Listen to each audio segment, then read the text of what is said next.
சபரிமலை பயணம் தானப்பா சாமி படித்துணையா வந்து சேரப்பா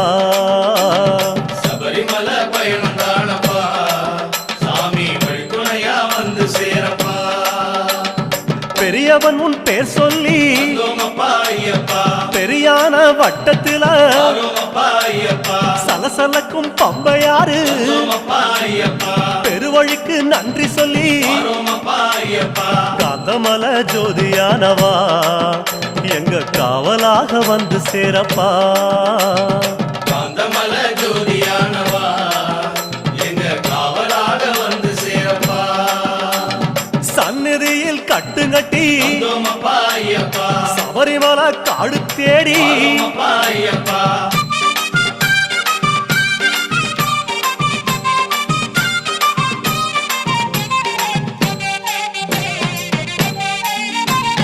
பம்பையில தலைமுழுகி